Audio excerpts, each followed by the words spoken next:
There is a voice in your head that tells you to wait, to hesitate, to second-guess yourself. It questions your worth, magnifies your fear, and distracts you from the present.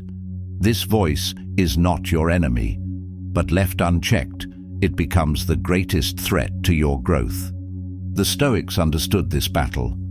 Long before modern psychology, they diagnosed the mind's potential for self-sabotage. Epictetus wrote, "It is not things themselves that disturb us, but our opinions about them." This simple truth holds the key to your freedom. If your mind can interpret wrongly, then it can be trained to interpret wisely. This video is about that training. It is about reclaiming the power that your own thoughts can steal from you. It's about seeing clearly what the Stoics saw, that mastery begins not in the world, but in the mind. Let's begin.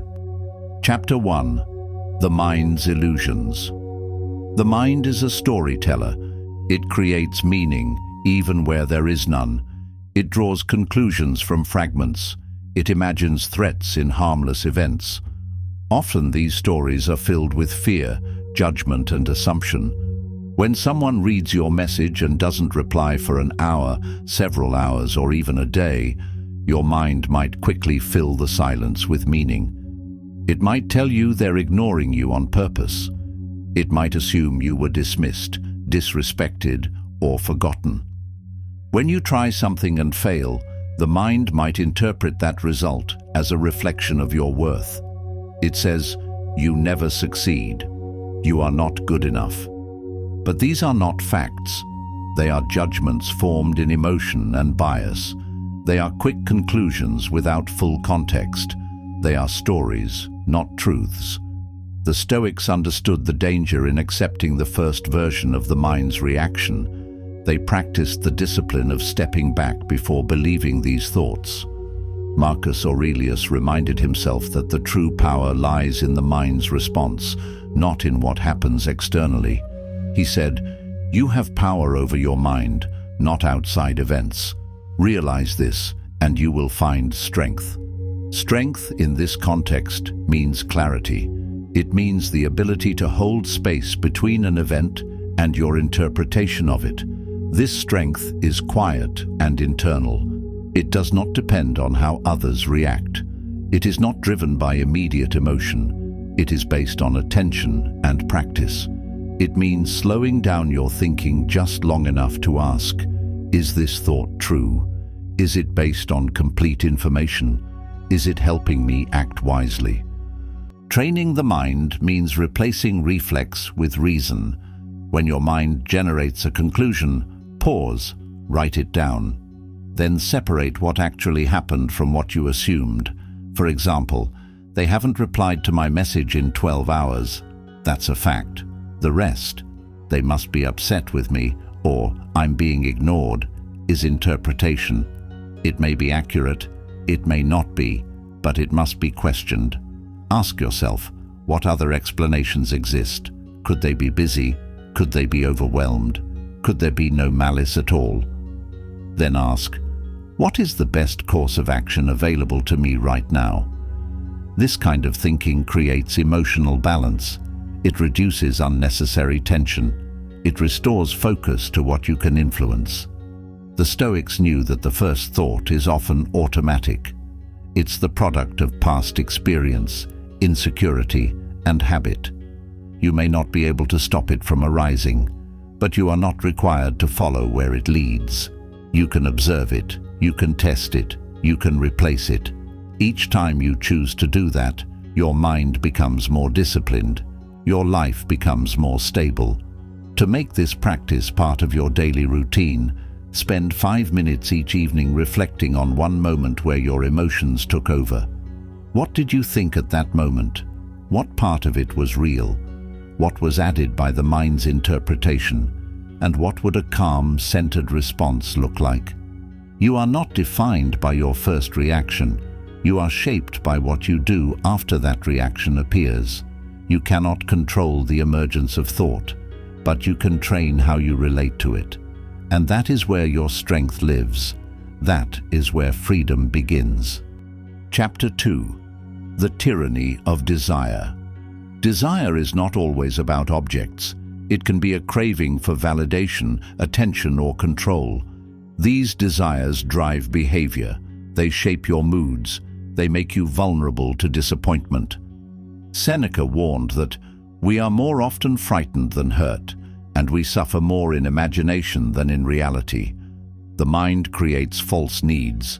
It convinces you that peace lies just beyond some condition being met. This is a trap.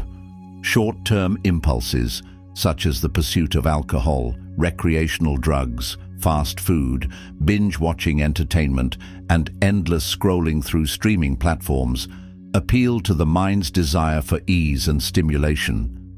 These activities offer brief satisfaction, but often come at the cost of clarity, discipline, and peace. Over time, they erode the ability to sit with boredom, discomfort, or effort. They replace depth with distraction and dull the mental sharpness required for a resilient life.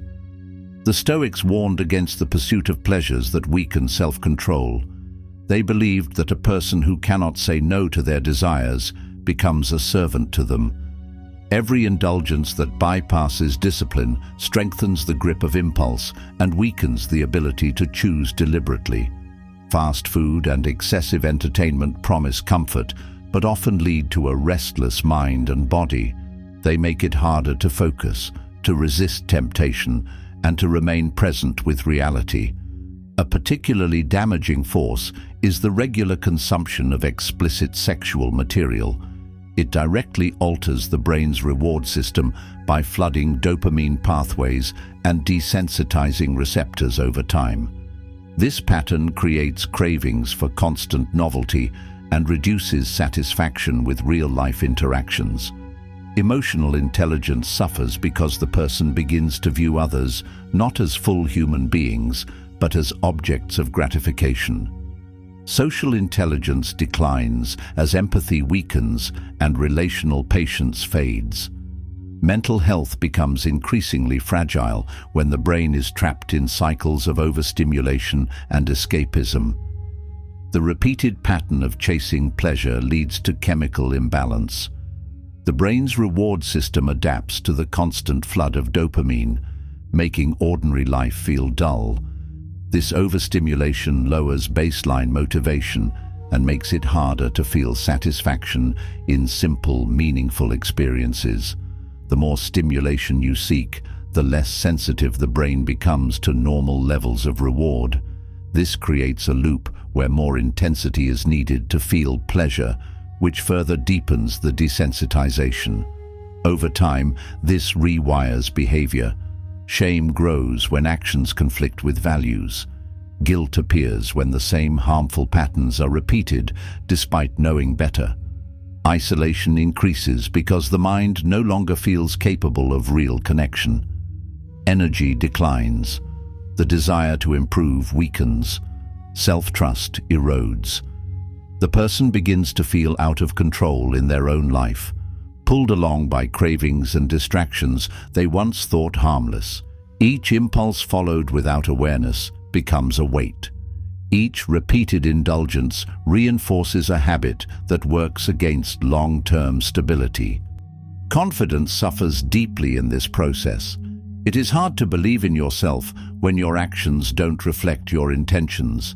You may begin with the goal to live with discipline, but when desires override those intentions repeatedly, belief in your own strength diminishes. Identity becomes shaped by impulses instead of integrity. A gap opens between who you want to be and how you are living. The wider the gap, the more mental tension, anxiety, and self-doubt grow. The Stoics practiced restraint as a discipline to prevent this unraveling. They trained themselves to pause before pursuing desire, to test whether it served their deeper goals. They understood that every choice was a vote for who you are becoming. Their aim was not to reject pleasure, but to build freedom from dependency. They wanted to remain sovereign over themselves, unshaken by cravings or emotional storms. When you resist the impulse to indulge, you regain authority. Each time you turn away from unnecessary pleasure, you reinforce the structure of self-respect. This structure makes you more focused, more resilient, and more in tune with what matters. Clarity improves because the noise begins to fade. You no longer move from one distraction to the next. You begin to face your life directly, with attention and courage. The Stoics recognized that one of the greatest freedoms is learning to want less. The fewer cravings that rule you, the more space you have for depth. When you detach from the outcome of needing praise, comfort, or stimulation, you see more clearly what is within your power to choose. Virtue becomes the compass. You act based on reason, not reaction. You can begin this in small ways. Each morning, identify one desire you can consciously release. It might be the urge to check your phone constantly. It might be the need to argue a point or seek validation online, or the craving to escape a difficult task through comfort food or entertainment. Choose one, let it go. Then observe the mental shift. At first, it may be uncomfortable, but soon you will notice a quiet return of focus, a feeling of lightness, the beginning of control. Desire loses strength when you examine it. The more you name it, the less it hides. The more you observe it without acting, the more power you reclaim. And with time, the mind settles. It no longer runs towards stimulation to feel alive. It begins to rest in simplicity, in clarity, and in your deliberate choices. That is the core of Stoic discipline, using reason to master impulse and building a life that reflects the values you stand for. Chapter 3. Fear as misunderstanding. Fear becomes stronger when the mind lacks clarity. When outcomes are uncertain, the imagination begins to fill in the blanks. The unknown quickly becomes a space for projecting failure, rejection, embarrassment, or pain. The mind visualizes worst-case scenarios and treats them as if they are already unfolding. This reaction creates anxiety before anything has actually occurred. It locks attention onto possibilities rather than what is present or real.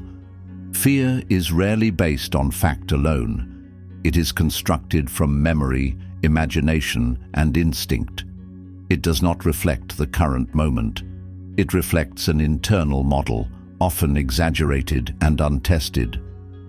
Epictetus explained this clearly when he said, "Men are disturbed not by things, but by the view which they take of them." Fear, then, is a mental frame. It is an interpretation shaped by emotion and repetition. The more often you respond to fear without investigation, the more convincing it becomes. The Stoics treated fear as a call to examine perception. They believed that reason could correct faulty judgment.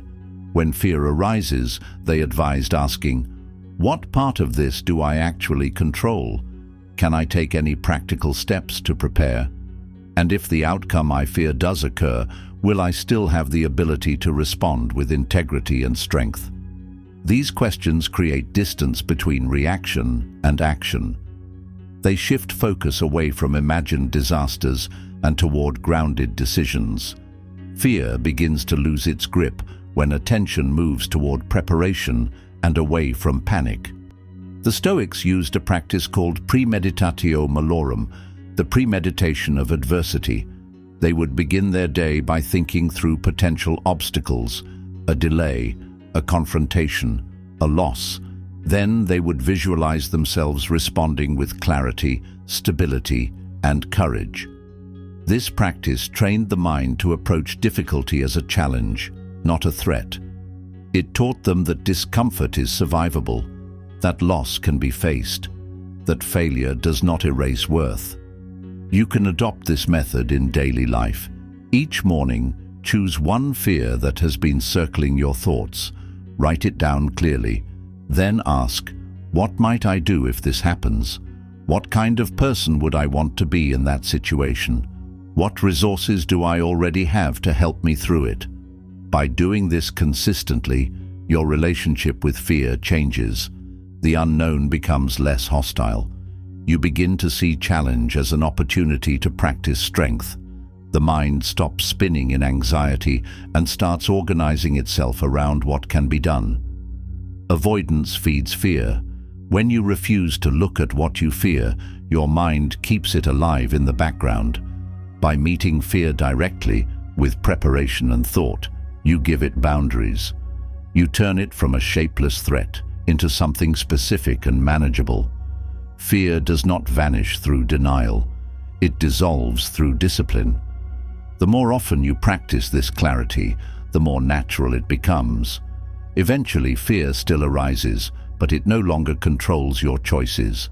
It appears, you notice it, you investigate it, and then you return to action. This is the Stoic method. Face fear with thought, replace reaction with principle, and continue forward.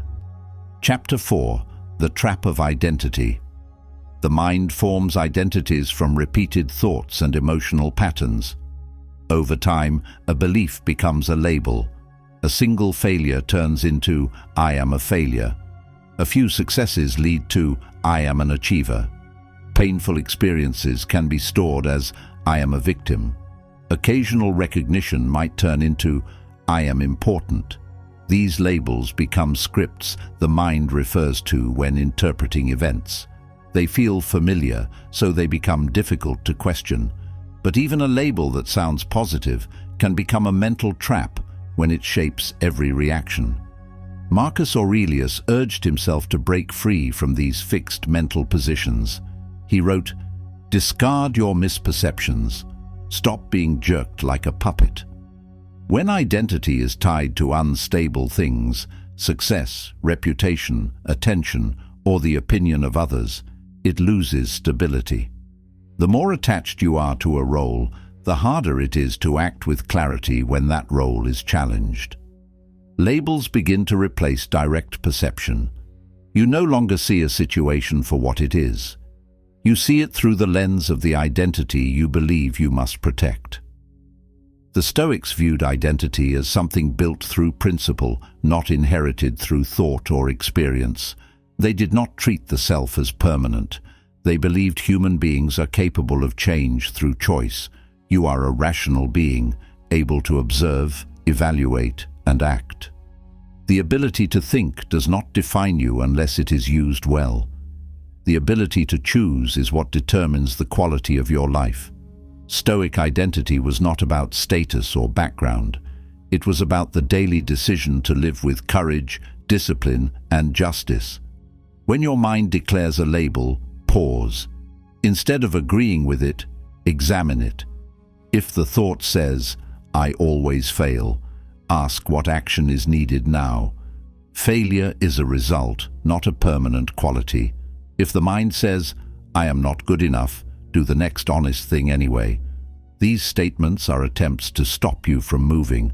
They are shortcuts to discouragement. You counter them not by arguing, but by acting. You train your identity through repetition. One act of discipline does not make you disciplined. One act of courage does not define you as brave. But consistent action aligned with principle begins to shift the narrative. Over time, the mind adapts to the reality you create. The story weakens, the evidence grows, the identity begins to reflect what you have practiced, not what you feared. This method removes the pressure of perfection. You no longer need to be someone before you act. You simply act in a way that supports who you are becoming. Each day becomes a chance to write a new sentence in the internal script, not through affirmation, but through real effort. Identity loses its power to limit when you stop using it as a destination and begin using action as your direction. You move from the question, "Who am I?" to "What will I do today?" The shift is subtle but powerful. It turns attention from narrative to behavior, from thought to responsibility, from self-image to self-creation. In Stoic practice, the person you are is defined by what you consistently choose.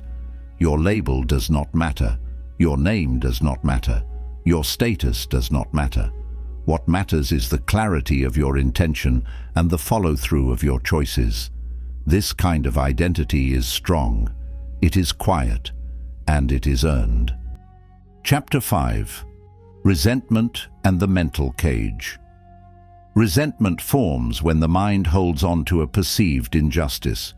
It is the internal replay of something that went wrong, a betrayal, a slight, a disappointment. The mind continues to return to the event, often with imagined speeches, alternative outcomes, or rehearsed judgments. These repeated thoughts give the resentment strength. They embed it deeper into identity and memory. Over time, resentment becomes a familiar part of mental life. It drains energy and attention from what is happening now. It feeds anger that no longer serves any useful action. Seneca understood that suffering often comes not from the event itself, but from the mind's refusal to accept its reality. He wrote, "No man is crushed by misfortune unless he has first been deceived by prosperity." Expectations of fairness, ease, or recognition set the stage for frustration. When life does not match the mental script, the mind reacts with blame. This blame, when rehearsed repeatedly, turns into bitterness. Bitterness blocks perspective. It filters your view of others and prevents calm interaction. It limits your ability to respond thoughtfully. The Stoics trained to release these burdens. They believed that carrying old injuries weakens the soul. They did not depend on the apology of another person to move forward. Their aim was inner stability. They valued clarity over emotional retribution. Letting go of resentment was not approval of the harm.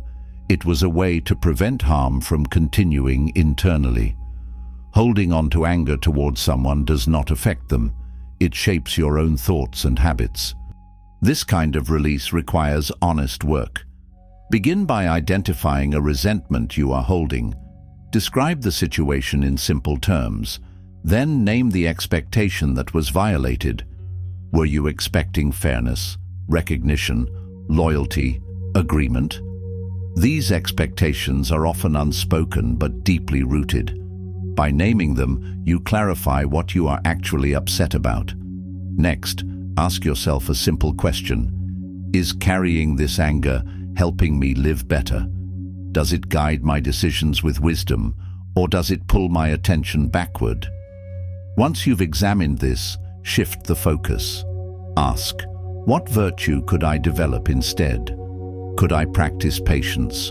Could I practice forgiveness, not as a favor to them, but as a form of mental hygiene? Could I use the experience to build humility or perspective? Letting go is not a moment. It is a decision repeated over time. Each time the memory appears, return to the question, what am I choosing to hold on to? And what is it costing me? The present moment loses its clarity when the mind is still occupied by old wounds. You miss opportunities, connection, and growth. Your reactions become shaped by outdated pain. This limits your ability to live in accordance with your values. When the mind is full of resentment, it becomes reactive. It waits for further evidence of betrayal or disrespect, even when none exists. This creates tension in relationships and blocks emotional maturity. Freedom begins when you stop rehearsing old injuries.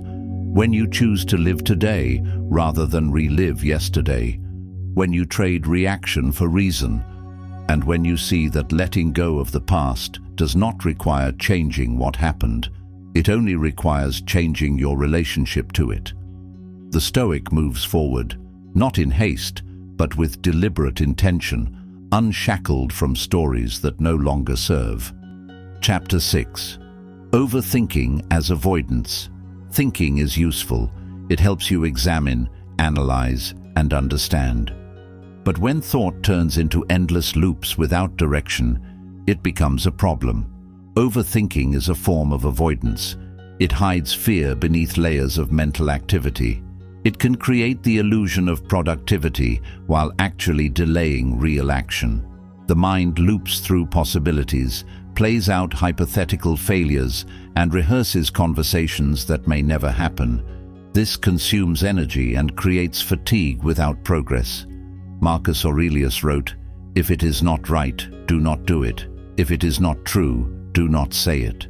This statement reflects the Stoic commitment to simplicity and precision.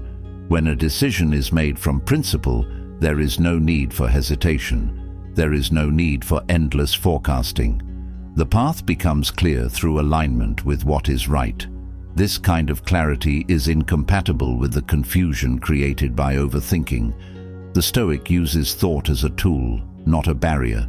They reflect briefly, gather facts, and then choose. They act, and from action they gather new information. They adjust where needed. They remain fluid and practical. Their focus is on movement through life's challenges, not retreat into mental rehearsal. They understand that clarity does not come from rumination. It comes from action that reveals what is real. To bring this into practice, set a limit on how long you will think about something before making a choice. When facing a decision, give your mind 15 minutes. Use that time to gather the facts, list the options, and evaluate consequences. Then make a clear choice, act on it. If the outcome is unfavorable, treat it as information for improvement. If the outcome is favorable, continue with confidence. Either way, the result is movement, not paralysis. A decision made in motion will always teach more than a decision delayed by fear. Overthinking interrupts growth by keeping you in a state of preparation without execution. This becomes mentally exhausting. It also weakens confidence over time, as choices are constantly doubted and never finalized. The Stoic understands that thinking must lead to doing. The value of thought is proven in action. Endless internal dialogue is a misuse of mental energy. When the mind replaces movement with speculation, it becomes a source of inner resistance. It begins to act as an enemy, not because of its content, but because of its stagnation. The path forward requires awareness, clarity, and decisive motion. These are traits the Stoic builds through continuous practice and grounded thought. Chapter 7. Comparison is poison. The comparing mind is never at peace. It always finds someone who is richer, more attractive, more admired. This mindset distorts reality. It breeds envy, self-pity, and restlessness. Epictetus asked, "How long are you going to wait before you demand the best for yourself?" He meant to focus on your own growth, your own standard. Comparison is a distraction. It pulls your eyes from your own path and casts you into someone else's illusion. It shifts your focus away from what you can control and attaches your self-worth to images that are often incomplete or misleading. This mental habit distorts your perception of reality, making it difficult to appreciate your progress or recognize your efforts. The mind begins to interpret success through external signs, followers, status, possessions, rather than internal growth or integrity. You become reactive to others' accomplishments instead of focused on your own values. This creates a sense of urgency and restlessness, which undermines clarity and purpose. You chase goals that were never yours, trying to match timelines or achievements that have no relevance to your journey. You can counter this by setting daily goals based on your values. Create metrics that reflect your principles, not public opinion. Judge yourself by effort, not by ranking. Ask, did I show discipline today? Did I act with honesty? Did I spend time on what truly matters? Measure your days by how honestly you lived, not by how others seemed to live. Over time, this builds confidence rooted in action, not appearance. Progress is peace. Comparison is poison. Stability begins when your attention returns to your lane. When you anchor your mind in your personal path, the distractions lose their influence. What others do becomes information, not competition. What you do becomes a reflection of your own design. Chapter 8. Emotional reasoning. Just because you feel something does not mean it is true. Emotions are powerful, But they are not always accurate. They often arise from assumptions, past experiences, or unexamined beliefs. The mind tends to confuse emotion with fact, especially in moments of stress or uncertainty. A person feels anxious and concludes danger is near. They feel angry and assume they are being mistreated. They feel sad and decide their life has no meaning. These conclusions are drawn quickly, without investigation. Seneca taught that we suffer more often in imagination than in reality. This observation explains how unchecked emotions create unnecessary pain. Feelings can reflect internal conflict, physical exhaustion, or unresolved fear. They do not always come from what is happening in the present. They are often triggered by memory, expectation, or subconscious patterns. Acting on them immediately can lead to poor decisions and deeper confusion. The Stoics did not ignore or deny emotions. They approached them with awareness. They asked, "What is this emotion trying to show me? What caused it to arise? Is it based on something that actually happened or on a story my mind created?" They used emotions as information to be examined, not commands to be followed. This approach preserved their freedom. It helped them stay grounded in what was real, rather than reacting to every internal impulse. You can apply this practice by pausing when a strong emotion arises. Give it a name. Label it clearly: anger, fear, sadness, shame, excitement. Then say to yourself, "This is a feeling, not a fact." This step creates a gap between the emotion and the action. In that space, you gain the opportunity to choose your next move with intention. After naming the emotion, return to reason. Ask yourself what you know to be true. Ask what is within your control. Consider what action reflects your values rather than your reaction. Then follow that course, even if the emotion remains present. By doing this regularly, you train the mind to interpret emotions as signals, not as reality. This is not coldness. It is a disciplined use of awareness. It is a method of strengthening clarity and consistency. Emotion becomes a guide only when passed through reflection. Without this, it leads to inconsistency and regret. When emotion is observed calmly, it teaches you something valuable about your inner life. It shows where you are vulnerable. It reveals where you need to grow. But when emotion is obeyed without question, it causes confusion, conflict, and regret. This is why the Stoics valued self-command. They understood that emotional intelligence requires attention and patience. It is developed through daily choices. The more you practice this, the more reliable your emotional responses become. Over time, you begin to feel emotions without being overwhelmed by them. You experience anger without acting in rage. You notice fear without retreating. You witness sadness without collapsing into despair. This is the strength the Stoics worked to build. A mind that respects feeling but moves with reason. A character that holds both emotion and principle without being ruled by either. Chapter 9. Judgment is the burden. Events do not carry weight. It is your judgment that gives them meaning. A rejection is neutral. A failure is neutral. The mind adds meaning through interpretation.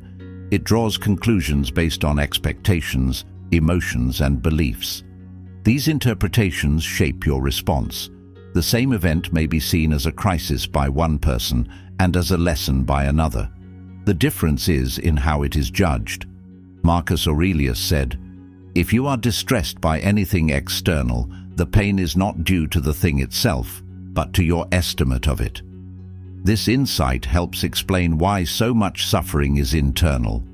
The event happens once, but the interpretation plays repeatedly in the mind. Each time the event is recalled, it is filtered through opinion and emotion. The pain is maintained by the story you continue to tell about it. The Stoics viewed this ability to withhold judgment as a source of strength. Events themselves are just information.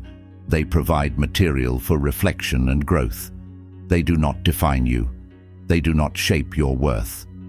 The Stoic sees an obstacle as something to navigate, not something to assign blame or identity to. This mindset protects peace. It keeps the mind stable when circumstances shift. Practice this by reframing one setback each day. When something difficult happens, write it down in plain terms. Then notice the interpretation. Are you calling it unfair? Are you assuming it reflects something about you? Next, shift your language. Ask, what if this event is neutral? What if it is simply part of my training? What if it is just data? This practice helps you become aware of how quickly meaning is assigned. It builds a habit of slowing down and questioning mental labels. When you remove the extra weight, you can move through experiences more freely. You can learn from them without being overwhelmed by them. Judgment is often the source of unnecessary pain. The event itself may have passed, but the judgment keeps it alive. It creates mental friction. It consumes energy. It affects your posture, your speech, your relationships. Removing judgment does not erase the event. It brings clarity. It helps you face life without carrying the emotional residue of each misstep. The more you practice this, the easier it becomes to stay grounded. You begin to see the world as it is, not as your emotions suggest. You handle stress with more control. You recover from setbacks more quickly. You make decisions based on reason rather than reaction. Judgment is the true weight. Remove it, and you walk lighter. This is how the Stoic stays steady through storms, not by avoiding difficulty, but by removing the stories that make it heavier than it needs to be. Chapter 10. Identity through action. The mind will try to label you lazy, weak, behind. These labels are loud when you're tired, struggling, or uncertain. The Stoics did not believe identity was found in thought. They believed it was revealed in action. Seneca said, "A gem cannot be polished without friction, nor a man perfected without trials." You become who you are through what you do, consistently, consciously, patiently. Your identity is formed not by single moments, but by repeated effort. Each time you show up, each time you choose principle over ease, each time you finish what you start, you strengthen your character. These actions shape the internal framework by which you operate. They build trust in yourself. They give your mind a reliable foundation. Instead of arguing with the mind, show it through action. Begin even when motivation is low. Do the hard thing first. Follow through on the small tasks. Start the workout, even if it's brief. Speak the truth, even when silence feels easier. Keep the promise, even if no one would notice if you didn't. Each action chips away at doubt. Each act becomes proof. This process is gradual, but each repetition adds to a sense of control and direction. Your mind is loud. It offers opinions, excuses, distractions, and fears. Action does not silence the mind by force. It simply gives the mind something real to respond to. When your behavior aligns with your values, the noise in your head begins to lose influence. You build credibility with yourself. You see evidence of strength instead of speculation. Consistent action over time becomes identity. It becomes stability. It becomes a signal to yourself that you are in charge of your direction. Your mind may wander, but your habits stay anchored. That is how action leads. That is how the Stoic builds an unshakable self. Chapter 11. The Discipline of Perception. Perception is a skill. It determines how you see the world, how you react, and what meaning you attach to your experiences. The Stoics treated perception as a discipline, a practice that needed constant refinement.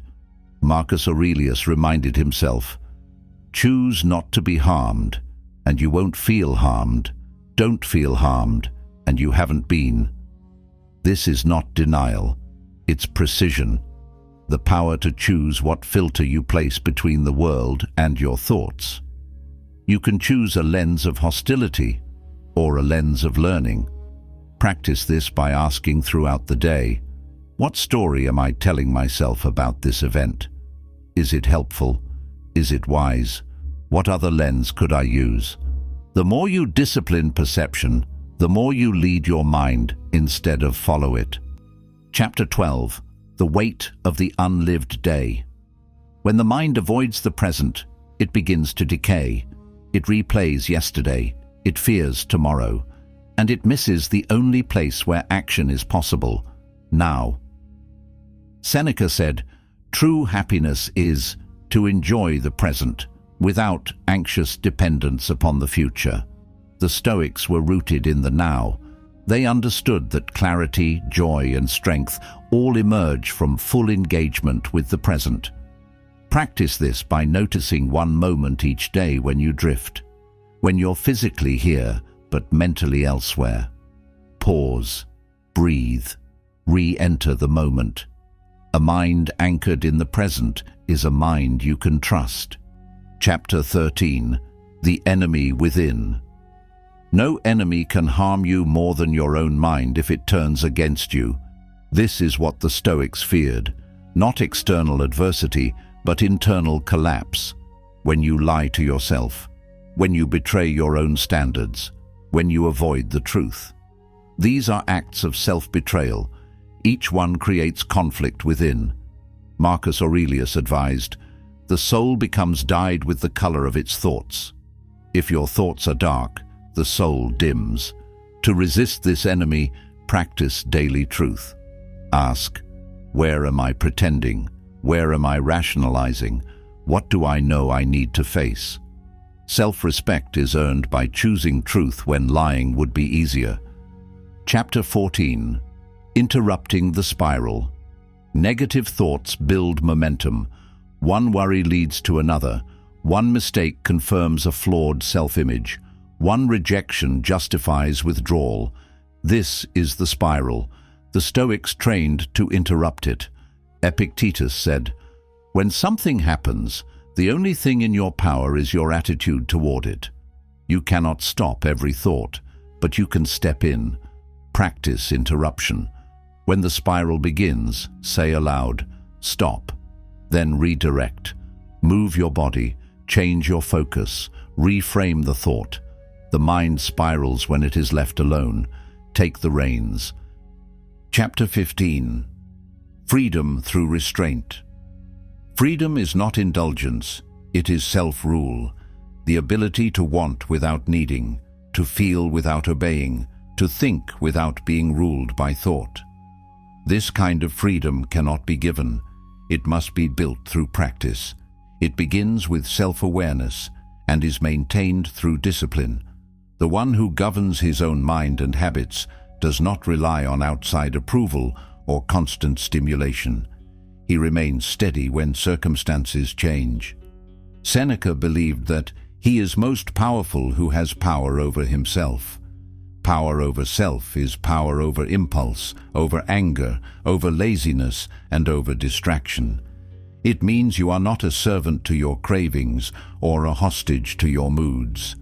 This type of power strengthens over time as you consistently choose what is necessary over what is easy. Restraint is the foundation of strength. The more you can say no to impulse, the more powerful your yes becomes. When you deny yourself what is unnecessary, you create room for what is essential. Each refusal to indulge builds integrity. Each moment of discipline strengthens character. The ability to delay gratification is a direct path to a life of clarity and peace. Practice restraint by setting one small rule for yourself each day and keeping it. It could be, "I won't check my phone for the first hour," or "I will eat only what nourishes me," or "I will not interrupt today." These small rules serve as anchors. They remind you that your actions are a reflection of your values, not your moods. They protect your attention from being scattered. They preserve your energy for what matters. Restraint also applies to the temptations of short-term gratification through harmful habits. Activities such as viewing sexually explicit material, Consuming alcohol, smoking, or using recreational drugs provide quick stimulation, but they often come with long-term psychological and physiological costs. These behaviors alter brain chemistry, particularly the dopamine system, which regulates motivation and reward. Excessive stimulation from explicit content can desensitize the brain's reward system. This reduces the ability to experience satisfaction from real-life connection and intimacy. Over time, it weakens focus, lowers emotional resilience, and increases the risk of isolation. The constant craving for novelty creates a loop where more extreme content is required to achieve the same effect, further damaging attention and self-control. The same principle applies to alcohol, smoking, and recreational drugs. These substances distort perception, impair decision-making, and create dependency. What begins as occasional use can become habitual escape. This escape pulls you further from clarity, consistency, and rational thought. It replaces long-term goals with short-term satisfaction. The Stoic practice of restraint offers a way out. By saying no to these impulses, even once, you begin to interrupt the cycle. You take back control from external triggers and internal cravings. Each act of restraint is a step toward mental clarity, emotional balance, and physical health. The fewer substances or habits you rely on to feel okay, the more power you regain over your own mind and body. Freedom through restraint includes protecting your attention, your health, and your integrity. Each time you resist a harmful pleasure, you strengthen your will. You learn to stand in discomfort without fleeing it. And in doing so, you shape a life that is governed by principle, not by impulse. As you uphold these rules, even when they feel inconvenient, you gain confidence in your own consistency. You begin to trust yourself more. That trust builds momentum. You stop relying on external motivation and start depending on inner structure. Each small restraint builds your inner freedom. Over time, these disciplines shape your identity. You become someone who acts from principle, who thinks clearly, and who lives with quiet strength. Chapter 16. Letting go of control. The mind wants to control what cannot be controlled: the opinions of others, the outcome of events, the behavior of the world. This creates anxiety. The Stoics returned again and again to the dichotomy of control. Epictetus said, "Some things are up to us and some are not." What is up to you? Your thoughts, your actions, your attitude. Everything else is outside your command. Practice letting go by naming one thing each day you are trying to control unnecessarily. Then release it. Focus instead on the choice you can make. Peace increases as false control decreases. When you stop trying to manage what lies outside your influence, your mind becomes more stable. The energy once spent on managing outcomes, people, or external validation returns to where it belongs: your own choices and your own attitude. This redirection creates clarity. It brings a deeper calm that does not depend on whether things go according to plan. By releasing false control, you reduce unnecessary tension. You no longer carry the burden of trying to shape everything to your liking. You free yourself from the exhausting task of predicting, fixing, or correcting the uncontrollable. As your focus narrows to what is truly yours, your response, your conduct, your perspective, you begin to feel a steady quiet in your thoughts. Each time you remind yourself what is and isn't within your reach, you step into the present more fully. You stop chasing outcomes and start practicing action. Peace follows naturally when you allow events to unfold and concentrate only on what you can influence. This is how you create mental stillness in a changing world. Chapter 17. Strength in simplicity. The mind complicates. It creates problems out of situations. It adds fear to uncertainty. It inflates what is minor.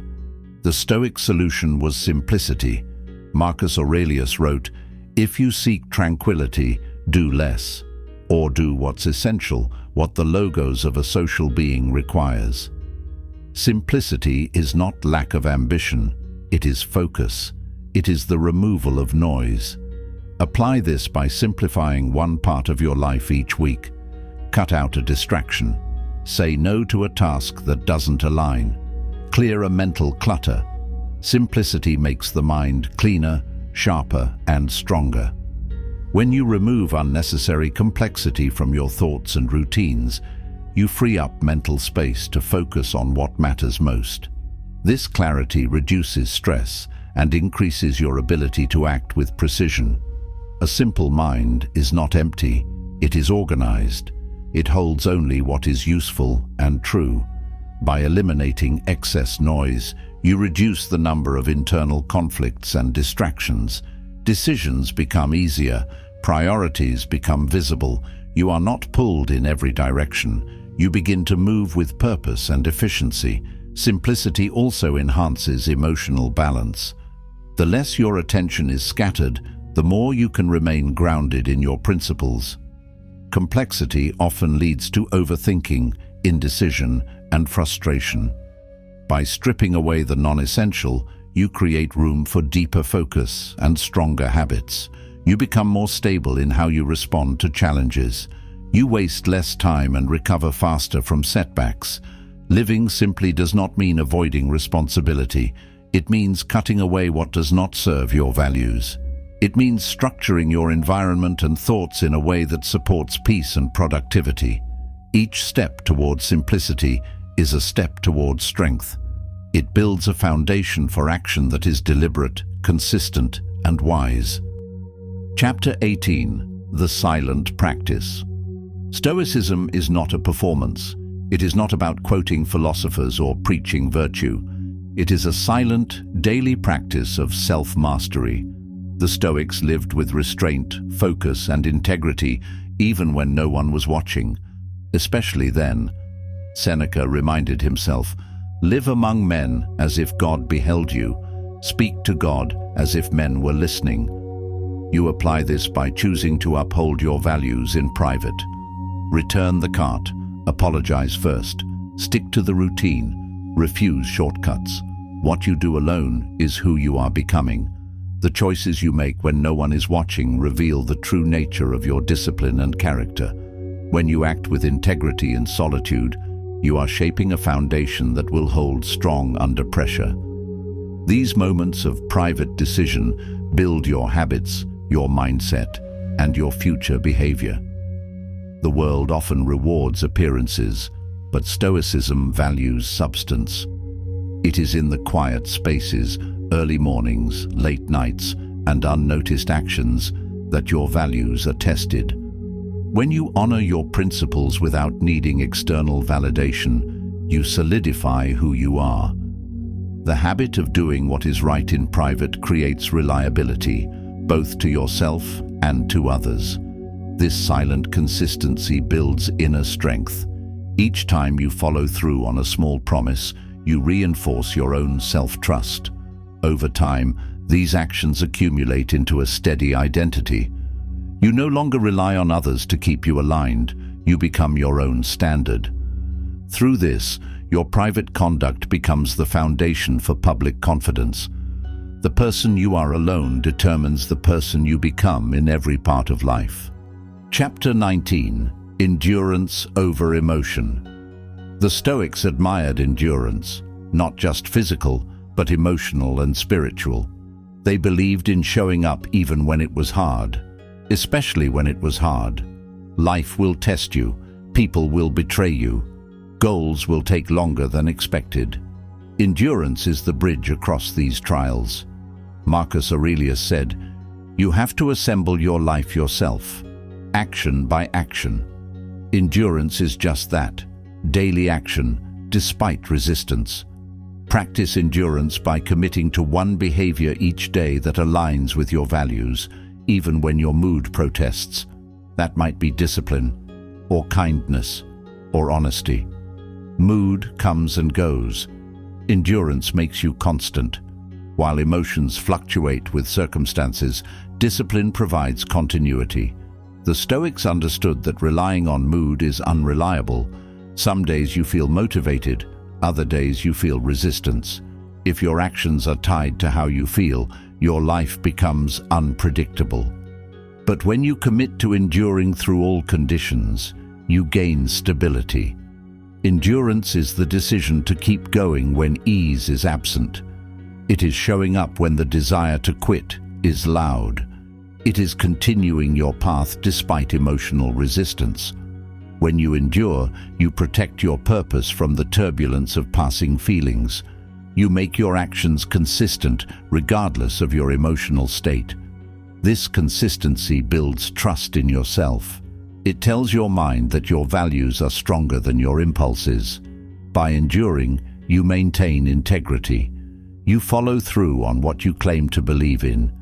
You stop waiting for perfect conditions and begin acting in the conditions you have. Over time, this shapes a character that is reliable, centered, and prepared for the hardships of life. Chapter 20. The Mind as an Ally. The goal is not to destroy the mind, it is to reclaim it, to make it a servant of reason, not a tyrant of chaos, to use it with skill, like a blade. The Stoics knew this. That's why their practice was daily, humble, and personal, because they understood that the greatest victory is the quiet one, over yourself. To make the mind an ally, continue the practices, challenge assumptions, live in the present, choose action, question emotion, simplify, endure, and let go. Over time, the enemy becomes a partner, the voice becomes quieter, the storm becomes still, and from that stillness you rise, not by escaping yourself, but by mastering yourself. Your mind is powerful. Train it, guide it, respect it, but never bow to it.